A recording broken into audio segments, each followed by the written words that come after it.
shining. 'Cause when I look me, baby, don't you see I'm shining? Hello and welcome to day 25 out of my 31 days of Halloween. So I've started this off by already having my base and eyebrows done, and then I use the liquid lipstick by Huda Beauty in the shade Girlfriend. Then I go straight into contouring and I use the Lunatic Cosmetic Labs contour palette, and I use the warm browns at the bottom, and I use the darkest shade on this row because we're going to be a werewolf. So I really heavily contour my jawline, my cheekbones, I put a bit on my forehead and then my nose as well. For my nose contour, I do make it really straight. So normally I would make the tip of my nose go a little bit button-like. I never know how to describe it, but this time I've made it completely straight, so it's more like an animal nose. To create the fur in this look, I use the Mayron Paradise Makeup Charisma Blend Set in the shade Furry, which is perfectly named for this look. In this brick you have 6 different shades, so I go into each one individually and just create some hair strokes with it. I apply these hair strokes in the contours of my cheeks, and then it goes up, around and joins on the forehead. I also do exactly the same technique on the outsides of my neck as well, bringing the hair inwards. Using the same technique and same colours, I go over my brows that I have already done, but I make them look a lot more wild and bushy.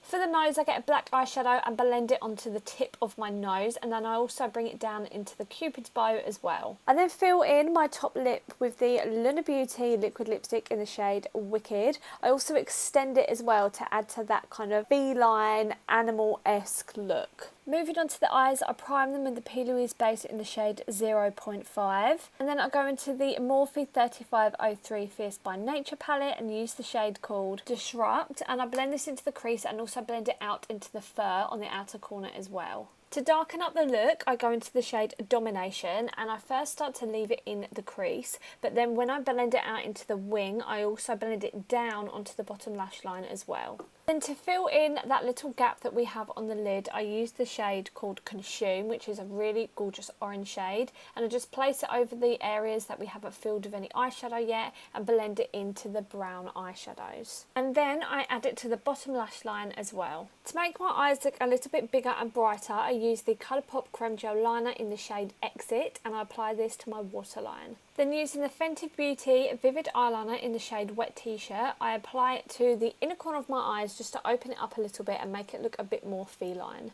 For lashes, I use the Eldora lashes in the style Wild Spirit. Then I put in some red contact lenses, and these are from TTDI, and these are in the style Screen Red. Make sure you check out the description box because I have a discount code for TTDI, Eldora eyelashes and Colourpop, and also I have a few more discount codes down there for you as well if you're interested. Let me know if you like this look by pressing the like button down below, and also hit that subscribe button if you are interested in some more crazy makeup looks. I still have some more Halloween looks left, but of course once Halloween is over we've got November, and of course my looks are still going to be a bit crazy, just not as spooky. I'm so excited to show you November's looks, but also in December I'm doing the 25 days of Christmas, so if you're a big Christmas fan as well, make sure you hit the subscribe button so you do not miss when I start that. Thank you so much for watching, and I'll see you in the next video. Bye!